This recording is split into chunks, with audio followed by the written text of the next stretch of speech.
باللہ من الشیطان الرجیم، بسم اللہ الرحمن الرحیم۔ یہ جو عنوان ہے یہ ہے اخلاقیات کا اور میں تمام سننے والوں سے گزارش کروں گا، اپنے دوستوں سے، اپنے رشتہ داروں سے، اپنے احباب سے، اعزاء سے، رفقائے کار سے، جو اس کلپ کو دیکھ رہا ہے اس پہ کمنٹس کیا کریں۔ کمنٹس نہیں آتا ہے، صرف دیکھ لیتے ہیں، پتہ نہیں، تو بڑا افسوس ہوتا ہے کہ کم از کم کلپ میں جب اس میں یہ آتا ہے کہ آپ نے یہ چیز غلط بولی تو اس کی پھر میری اصلاح ہوتی ہے۔ اور انسان تعریف سے نہیں بنتا ہے، تعریف سے بگڑتا ہے اور تنقید سے بنتا ہے۔ تنقید جب کی جاتی ہے تو ہم دیکھتے ہیں واقعی ہم نے الفاظ کا چناؤ صحیح رکھا تھا یا نہیں، ہم نے جملہ صحیح کہا تھا یا نہیں کہا تھا۔ ادب و اخلاقیات اس دور میں 2020 کے اختتام کے مہینے میں، دسمبر میں، اس قدر یعنی اخلاقیات کی جو بساط ہے، اب بچوں کو تو بساط بھی نہیں پتہ، بچوں کو تو ششدر رہنا بھی نہیں پتہ، عذرائے تفنن بھی نہیں پتہ، انگوش بدندہ بھی نہیں پتہ ہے۔ بچوں کے لیے تو لفظ اردو جو ہے اس میں اگر آپ ایسے الفاظ بولیں گے کہ بساط، تو وہ کہیں گے بساط کا کیا مطلب ہوتا ہے، تو آپ مفہوم کس طرح سمجھائیں گے ان کو؟ بہت مشکل ہے۔ اردو کا جو حال کیا گیا ہے، شاعری کی حد تک تو کلیپنگ ہو جاتی ہے، مگر الفاظ جو اردو کے ہیں جو اب نہیں سمجھ میں آتے ہیں لوگوں کو۔ یعنی میں آپ سے ملنے کا مشتاق ہوں کیا کسے کہتے ہیں؟ مجھے آپ سے ملنے کا اشتیاق ہے، تو پوچھیں گے اشتیاق کون ہے؟ تو اب ایسے الفاظ اردو میں تو کیا کیا جائے۔ بہرحال اخلاقیات جو ہے ہماری مکمل طور پر تباہ و برباد ہو چکی ہے۔ اخلاقیات میں ہم لوگ نل بٹا نل ہیں، یہ جملے لوگوں کو سمجھ میں آئیں گے۔ ہمارا کردار، ہماری زبان، ہمارا اخلاق بالکل جیسے عرش پہ سے کوئی چیز زمین پر آ جائے، فرش پہ گر جائے، ایسا اخلاق ہمارا ہو چکا ہے۔ ہم اخلاق کے اندر صفر ہیں، صفر، کوئی اخلاق ہمارا نہیں ہے، کوئی کردار ہمارا نہیں ہے۔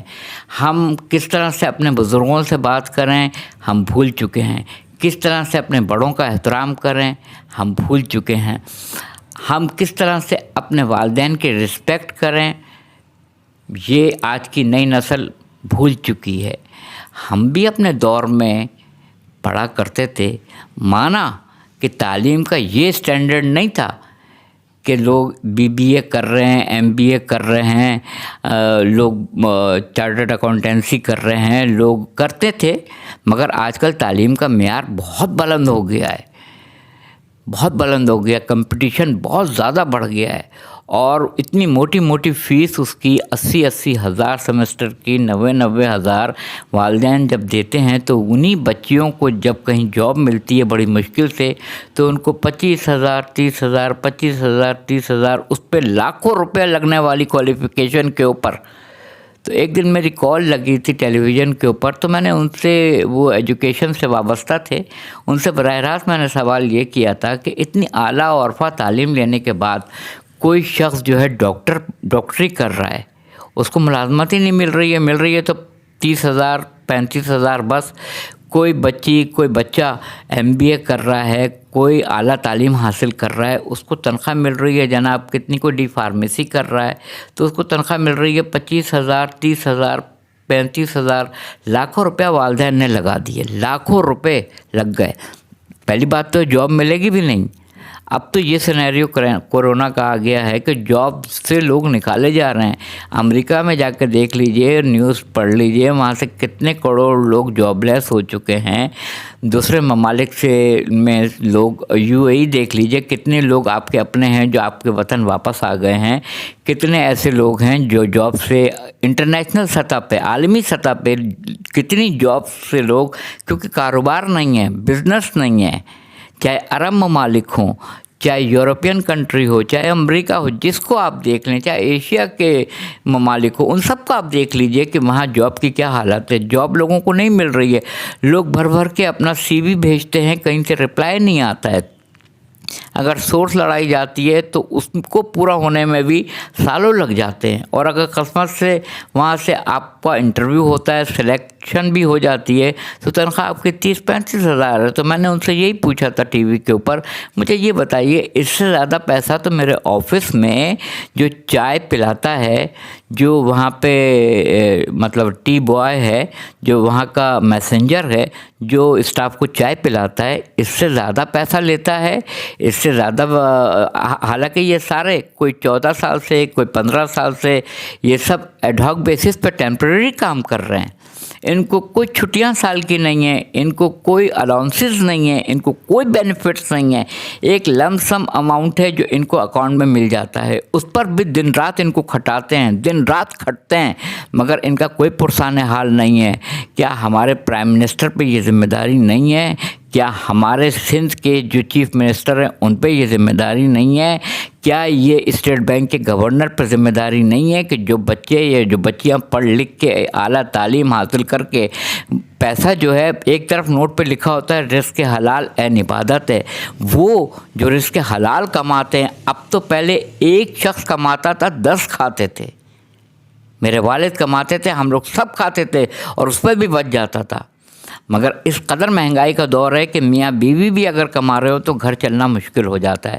تو وہ بچیاں جن کے ساتھ زبان خراب استعمال ہوتی ہے، جن کو کھڑے کھڑے انچارج کہتا ہے تم نے تو وہ جملہ کہا ہے کہ میرا دل چاہتا ہے کہ 2 تھپڑ تمہارے منہ کے اوپر میں رسید کروں، لا الہ الا اللہ محمد رسول اللہ۔ میں نے اپنے سامنے اپنے انچارج کو، سب آفس کا ٹائم ختم ہو رہا تھا اور اوپر سے نیچے اتر رہے تھے، اس میں لڑکے بھی تھے، لڑکیاں بھی تھیں، وین والے بھی کھڑے تھے، اس میں آفیسر نے کہا، جو سینئر تھا اس نے کہا لڑکی سے کہ میرا دل چاہتا ہے کہ ایک تھپڑ تمہارے منہ پہ رسید کروں۔ ہمارے ہاں کبھی یہ سوچا جا سکتا تھا؟ پرانے زمانے میں جب ہڑتال ہوتی تھی تو لڑکیوں کو کہا جاتا تھا آپ گھروں کو چلی جائیں، حالات خراب ہونے والے ہیں، شہر بند ہونے والا ہے، آپ لوگ چلی جائیے۔ اب لڑکیوں کو بالکل لڑکوں کی طرح ٹریٹ کیا جاتا ہے، اور سب لوگوں کے سامنے، پورے اسٹاف کے سامنے انچارج بڑے آرام سے کہتا ہے دل چاہتا ہے 2 تھپڑ تمہارے منہ پہ رسید کریں۔ آپ یہ بتائیے کیا یہ جملے استعمال کرنے والے ہیں؟ اگر آپ کی بچی کھڑی ہوتی تو کیا آپ سب کے سامنے یہ جملہ بول سکتے ہیں کہ 2 تھپڑ تمہارے منہ پہ مارنے کی خواہش ہوتی ہے؟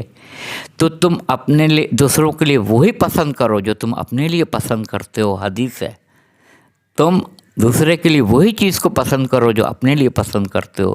تمہیں اپنی بچیاں بڑی پیاری ہیں، بہت پیاری ہیں، کہ ان کا نام تو تم کسی نامحرم کے منہ سے سننا پسند نہیں کرتے ہو، اور دوسرے کی ماں بیٹیوں کو تم یہ کہہ رہے ہو، دوسرے کی بیٹیوں کو جو جاب پہ نکلی ان کو کہہ رہے ہو کہ 2 تھپڑ رسید کرنے کی خواہش ہوتی ہے۔ کہاں گیا ہمارا معاشرہ؟ کدھر گئے ہم لوگ؟ کہاں جا رہے ہیں ہم لوگ؟ کس پستی میں ہم لوگ چلے گئے ہیں؟ تعلیم و تربیت کے بغیر تعلیم نامکمل ہے، نامکمل ہے، نامکمل ہے۔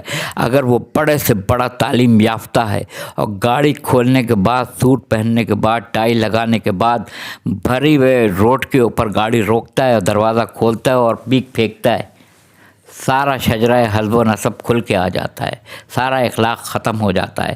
اخلاق نام کی کوئی چیز ہمارے پاس نہیں ہے، کردار نام کی کوئی چیز ہمارے پاس نہیں ہے۔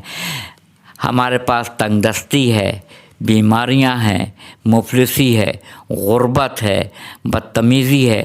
ٹالرنس ختم ہو گیا آج کل کے بچوں کا، ٹالرنس ماں باپ کا بھی ختم ہو چکا ہے، ٹالرنس ہمارے عزیزوں کا بھی ختم ہو چکا ہے، معاشرے کا ٹالرنس ختم ہو گیا، صبر ختم ہو گیا، برداشت ختم ہو گئی، سب کچھ ختم ہو گیا۔ اس لیے کہ جب ایک قول ہے رسول خدا صلی اللہ علیہ وآلہ وسلم کا، اگر شکم خالی ہو تو عبادت بھی ٹھیک طرح نہیں ہوتی، اگر پیٹ خالی ہو تو عبادت بھی ٹھیک طرح نہیں ہوتی ہے۔ پہلے کھانا کھاؤ صحیح طریقے سے تاکہ خضوع و خشوع کے ساتھ نماز ادا کر سکو۔ اخلاقیات کے لیے میں بس کیا کہہ سکتا ہوں، دیکھتا ہوں تو بہت افسوس ہوتا ہے۔ میں ایسی کل کتابیں لائق ضبطی سمجھتا ہوں، میں ایسی کل کتابیں لائق ضبطی سمجھتا ہوں کہ جن کو پڑھ کے بچے باپ کو خپتی سمجھتے ہیں۔ میں ایسی کل کتابیں لائق ضبطی سمجھتا ہوں جنہیں پڑھ کے بچے باپ کو خپتی سمجھتے ہیں۔ وآخر دعوانا الحمدللہ رب العالمین۔ اگر کہیں بولنے میں، کہیں شعر میں، کہیں اتار چڑھاؤ ہو گیا ہو تو میں پہلی کلپ میں معذرت چاہ لیتا ہوں۔ اس کی وجہ یہ ہے کہ اسکرپٹ نہیں ہے میرے پاس، جو دل کی آواز ہے وہ زبان پہ آتی ہے، اور زبان کبھی کبھی لڑکھڑا جاتی ہے۔ ماحول کو اس طرح پراگندہ دیکھ کے، اس قدر آلودہ دیکھ کر ہوش و حواس اڑ گئے ہیں، 14 طبق روشن ہو گئے ہیں۔ شعر میں اگر غلطی ہو گئی ہو یا کسی مفہوم کی ادائیگی میں تو پوائنٹ آؤٹ کیجیے گا، جس کے لیے میں معذرت خواہ ہوں، پیشگی معذرت خواہ ہوں آپ سے۔ جزاک اللہ۔ وآخر دعوانا الحمدللہ رب العالمین۔